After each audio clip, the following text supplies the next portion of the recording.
Special edition, again, Miami style. We go 1, 2, 3 into the Root 4 Sports Podcast edition.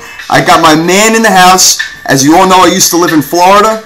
I have a former roommate and a current friend and a lifelong friend. You've heard of RG3, Robert Griffin III. Well, I got Ron Warner III, RW3. What's up, my man? Great talking to you, buddy. What's happening?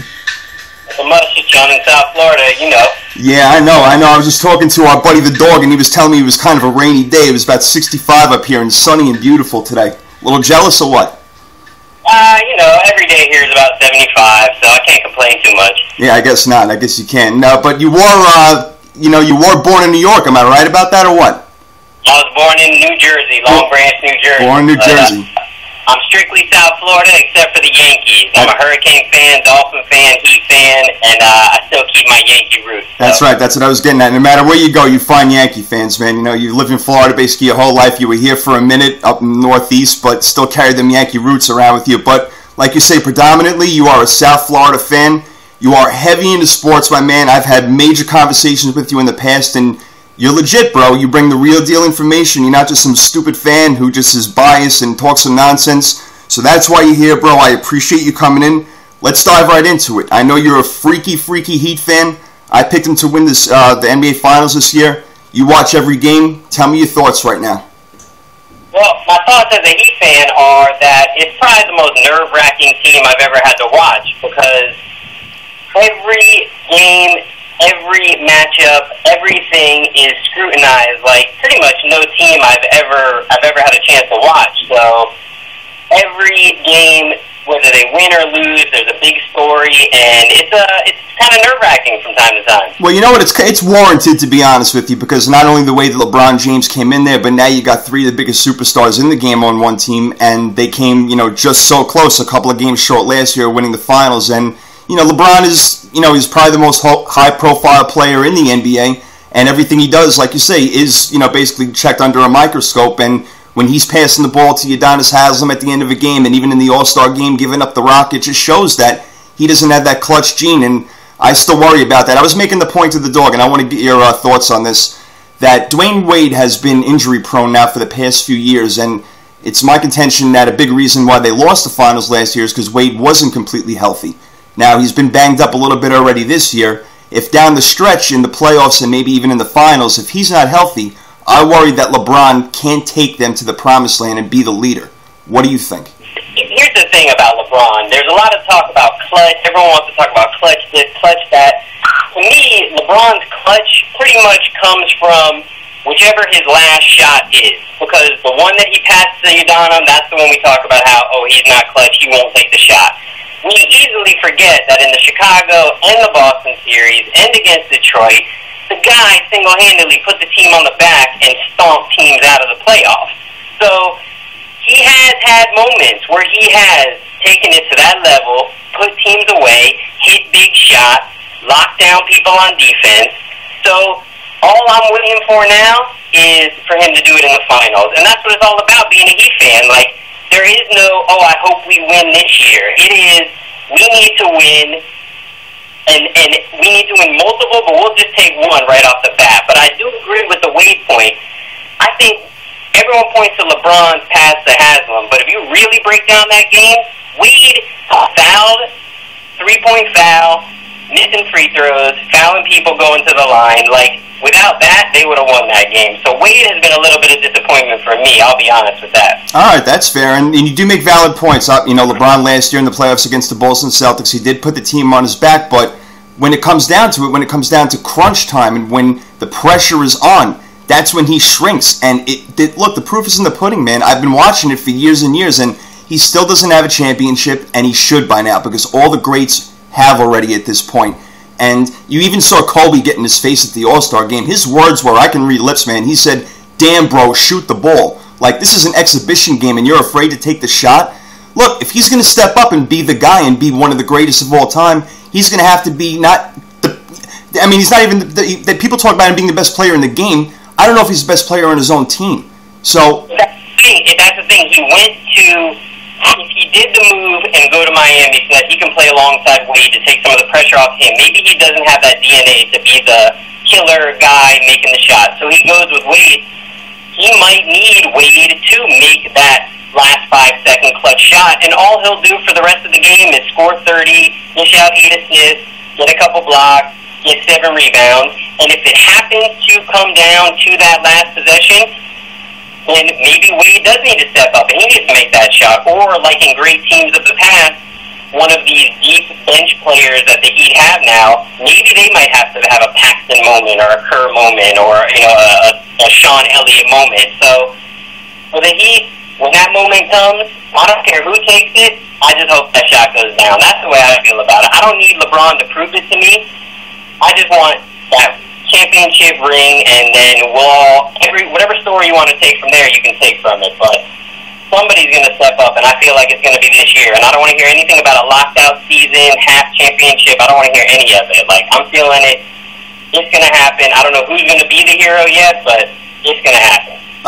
Listen, I think they're going to win. I thought they would beat the Oklahoma City Thunder in 6 games I picked in the beginning of the year. I think the Heat are the best team, and to me, they're playing like the best team. And you know what? Just to wrap up the LeBron James talk real quick, I have no problem if we just accept him for that, like you said. He's not the clutch guy. He's not the one who's going to take the game-winning shot, and he's going to be more of the Robin to Dwayne Wade's Batman. I hate to use that analogy or whatever, but if we accept that for what it is, then I think people will lay off LeBron a little bit. But for some reason, everybody just keeps saying he has to hit the game-winning shot in order to be the best, and you do. But that's the point. If we just allow him to be what he is and be one of the best role players that ever lived, and I don't want to call him a role player because obviously he's one of the most talented players I've ever seen, but if we just accept him for what he is, then people will lay off. And I like LeBron. I think he's a good guy, and he doesn't deserve all this nonsense that everybody gives him. But if we accept...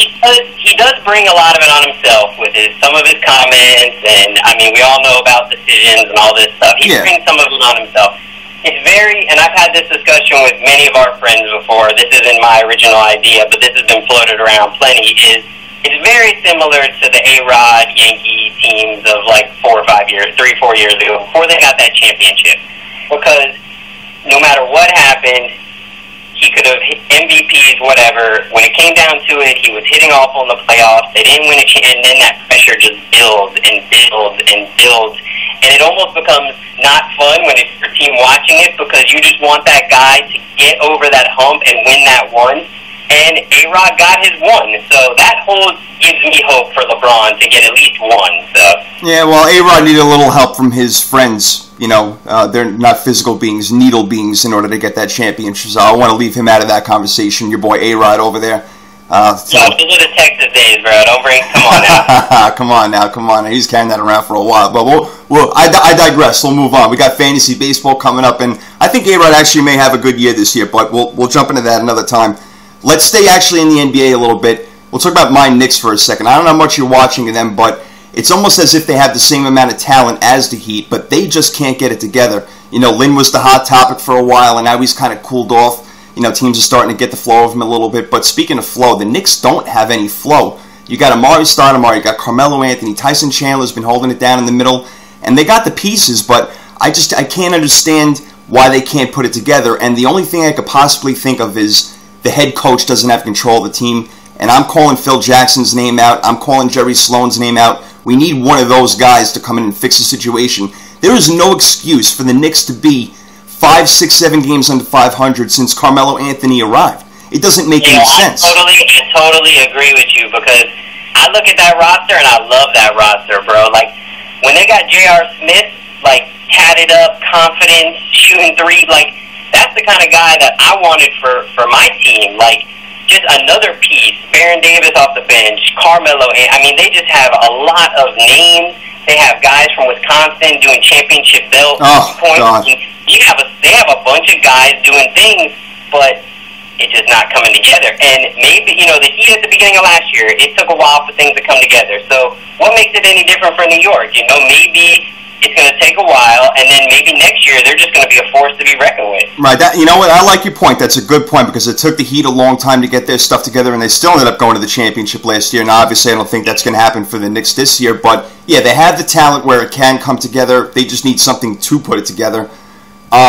agree with D'Antoni too, because I'm not. I mean, yeah, he's had great offenses. He had teams make it far, but I'm just not too much of a fan of the style. And I just, obviously Phil Jackson would be great going back to New York. Oh yeah, I would love it. He would come out and he would, put his system in there and get everything out of those players. And that's why I want the Heat to win championships now, because there's a bunch of teams on the horizon that I just see coming. I don't want any part of Oklahoma City. I don't want any part of Knicks if they get their stuff together. Yep. I don't want any part of Dwight Howard, Darren Williams for Brooklyn. I don't want any part of I want to get them now. I hear you. You know what? I'm glad you brought up Dwight Howard, because I've been on record saying for a while now that wherever he goes next, he'll end up being with a superstar. I've been saying Brooklyn Nets for about a year now, and I think he's going to end up teaming up with Darren Williams, And I think that's major problems for the Heat, because I always make the comparison Kobe and Shaq, how they dominated the league. They had one of the best scoring guards in the league and the best big man.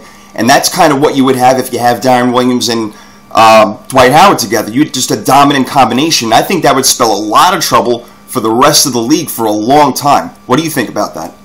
I agree, and if they went to Dallas together and had Dirk with them, that would be even scarier. Oh, wow. Oof, boy, that's... I mean, you always talk about Dallas taking this year, getting the cap so that they can sign, two big guys. So right. You put that through them together, and that's, there's a lot of teams coming that'll be big problems. But Dwight Howard, to me, I just lost a lot of respect for him, because just the constant talking about what team he wants to go to and this and that. And, I already had problems with him ripping off the whole Superman thing. That was Shaq's thing. Yeah. And now he's coming out. He has his smile and he does his dances and everything's all happy with him. But then he gets in these interviews and makes these, just statements and just disrespectful. And it's hard to trade guys when they do that. So I don't really understand it. So I just have really soured on him, but as a player with another great player, then it'll be a problem. Yeah, no doubt about it. And I hear what you're saying. You should just really keep your mouth shut and go about your business, and you'll look, better at a different light and everything like that. I agree. He should just shut up and play and everything, and he is talking too much. But, yeah, wherever he goes next, he's going to team up with somebody, and it's going to be big time. I don't want him to go to LA either, because once again, he already stole the Superman. Please don't steal the LA thing. Just blaze your own trail in Brooklyn. I think it would fit perfect. Oh, me too. I think it would fit perfect, and that would scare me to death being a Knicks fan. Obviously, I don't want that, but I would trade. I'd trade Amari and Chandler for Dwight Howard in a heartbeat right now, having team up with Carmelo. I would love for the Knicks to pull off something like that. Far-fetched an idea as it may be, it'd be sweet. I'd love it. So there's a big discussion about here that a lot of Heat fans have, and it's on radio and stuff, about would you trade either Wade or LeBron for Howard? Wade or LeBron straight up for Howard? Yep. Yeah, like I say, I think Howard teamed up with any great scoring guard, like a LeBron or Wade, spells championships for the next 5 years. So yes, I would do it in a heartbeat. Either one of them, because of that reason alone. That's like a complete full team. That's why I always thought LeBron should have went to Chicago. Because if he goes ahead and signs with Chicago, that team with Rose and him in the front court and Noah, that team probably wins the next 3 championships. Yeah. Or how about Dwight Howard to Chicago, him and Derrick Rose? They same kind of thing. I think they would win 3 championships in a row probably. As that formula. I'm already scared of Chicago this year, even though I think we'll take them again. But if they get him, then I don't want any part of it. Yeah, I wouldn't either. What about this? Who do you think's the league MVP right now? Because LeBron's obviously in the discussion, and a lot of people take him out because he's on the team with Dwayne Wade. And Chris Bosh, who I'd like to talk about a little bit at some point, because I think he's a great player, and he gets so overlooked on that team. He is so damn good. But who is your MVP right now? I might be biased because I watch every one of these games, but these numbers that you see for LeBron: 55% shooting, 40% from 3, 8 rebounds, 7 assists, 2 steals. 27 points. It's unheard of, this stat line, and with the intensity on defense, that's the thing that gets overlooked with the Heat. The defense comes first, and they are all night tenacity, just crazy. So I pick him. He's my pick. I don't believe in the whole, because he has good player stuff. He's just having an amazing regular season, and I feel like he needs to be rewarded for it. All right, listen, I can't argue that much. I have a different MVP in mind, but I will say this about the defense. I'm glad you brought it up, because they're great on defense. They get to the ball so quick that, they move around so fast on defense where they trap you so quickly when you think you have an open shot. Next thing you know, LeBron's in your face, and yeah, they play great. LeBron definitely is worthy of an MVP. He's already got 2. But from what I see, what Chris Paul is doing out with the Clippers over there, he changed that whole team around, and he turned Blake Griffin into this unbelievable superstar. Still, I have questions about his outside game, but look, he's got them, I think, third right now in the Western Conference, when the Clippers have been the laughing stock of the NBA for years and years. One guy comes over there and changes the whole thing. To me, he's the MVP. He makes everybody better. He really does. That's the thing. Since like we said, if you pair up superstars, the team's going to improve. And whenever we talk about MVPs, even throughout like the history of the NBA, like the consistent guy will get overlooked for the guy who goes to the new team and has the big, like there was years when Michael Jordan could have easily won the MVP, but someone like Barkley, because he had the breakout years. Right. Easy to see a guy go to a new team, put up, amazing numbers, alley-oops. We knew Chris Paul was great, so you pair him up with another superstar, of course he's going to be great. But then you dig a little deeper, the record without Chauncey Billups hasn't been too great, so they're evening out a little bit, They're not the world beaters, but with all this one is easy, and it's definitely not Kobe. I know people have to try to throw Kobe in now because he has a mask on and he's doing good, but look at the last two games. I mean, he's like 9 for 40, something just out of this world. Well, what about Kevin Durant? I mean, he's definitely got to get some votes. Kevin Durant is one who could rattle off 2-3 in a row. Yep. I mean, he does. Talk about a guy who has whatever you want to call that killer instinct stuff. Like when it's time for a big shot, he's taking it. Absolutely, no doubt about it. Unless Westbrook steals it from him, but yeah, he's taking it. no question. Right? You don't find many point guards like Westbrook. I mean, they can. I think they can figure out their issues, their mental issues that they have with each other. But as a player, you got to keep that guy. That guy's amazing. Yeah, I like it. I do. I mean, I would prefer him to have more of a passing point guard because they don't really need two scorers and in the backcourt and everything like that. I think they need more of a big guy to get them over the hump. But yeah, I mean, look, they're definitely a great duo together. And one of the point guard. Who else scores points on them if Westbrook's not scoring? They don't have another. I guess Harden. Yeah, Harden's good. And right. You're right. They don't have too many other scorers, so you're right. You take Westbrook off the team, you're going to lose 24 points a game or something like that. I agree. That's a fair statement. But I think in that one draft they could have ended up with Rubio, and I think that would have been like probably the best team we have right now. How about him, huh? He's shocking everybody, or he has shocked everybody with the way he's played. He looks like, I don't know, like a young Jason Kidd or something like that, or even a Magic Johnson with the behind-the-back passes. Kid looks great. Yeah, that's a fun team to watch. Yeah, definitely. So, how about Kevin Love, though? He is something else, man. Wow. So, I'm on record as killing Kevin Love from his UCLA days. Yeah. So, this is out there, because I watched him, kind of a chubby guy with like a color me bad beard, and I pretty much saw him just get demolished by Memphis and Dorsey, and they were just really pushing him around. So he just wasn't. I just didn't really feel the whole Kevin Love thing that was going on, but he really transformed his body, transformed his game, and I give him all the respect now. He's great. Yeah, no doubt about it. Yep, he surprised me. He is great. He's an all-star. He's pretty awesome. I got 1 minute left with you before we can come back and hopefully get into a little fantasy baseball. I want about a minute of your thoughts. Peyton Manning, you want him, you don't want him, I'm sure you do. What do you got for me? Honestly, I almost feel gluttonous at this point. It's like, well, I get Dwayne Wade and LeBron James, and now you're going to just give us Peyton Manning too? Like, I almost feel like bad. Like, if you lived in the Midwest, like, you've lost LeBron James, Peyton Manning, and Albert Pujols in like a 2-year period. Ooh, good point. As like that perspective, I feel bad, but hey, who wouldn't want one of the greatest quarterbacks ever? If he can be healthy, it's instantly playoffs, and that's something the Dolphins haven't had forever. Yeah. You as a 49er fan, I would be even more mad that they're not doing everything they can to get him. I wish they would, but the problem is Jim, and I don't mean this disrespectfully, but the problem is Jim Harbaugh. Him and Peyton just wouldn't work out. Harbaugh's a dominant personality where he wants to run the offense, and Peyton's going to have to come in and have full control of the offense in order for it to work. So, as much as I would love him to be over there, it wouldn't work out. I would love it to happen, but it won't. I really think he would look great in that uniform, too. I never really liked the Dolphin uniforms, but he would look real good in that 49er uniform. Yeah, I take it. Well, I've been on record. We do call you the Chief, and I've been saying he's going to the Kansas City Chiefs. I was the first one to say it, and everybody's biting off of me now. So I'm on record saying that he's going to Kansas City. And he's got a couple other possible destinations. I know he's not going to the Jets as much as all my stupid friends out here would love to think that. There's no way he's going to the There's not a chance. He's not going to. That's not his style, Peyton Manning. He's not going to want to go to that disaster of a locker room, no, to be honest. No shot. So I know you want him in Miami. Do you think he's coming to Miami? I do. I think we're gonna have all the stars, and Miami's gonna be a super cool town for all winning and free agents, and the fans won't really deserve it, but they'll get it, and it'll be. I'll just enjoy watching it. Well, there you go, Miami. It's hot down there. You got Reyes now in Miami. The Marlins got a new stadium. The Heat are probably gonna go to the finals, and who knows? Maybe Peyton Manning in a Dolphin uniform. My man, the Chief. Ron Warner III, thank you so much for joining me, my friend. I really appreciate it. You were awesome today. Thanks for giving me your time. All right, buddy. Anytime. All right, we're going to do this again, no doubt about it. Ron Warner III, thanks, my man.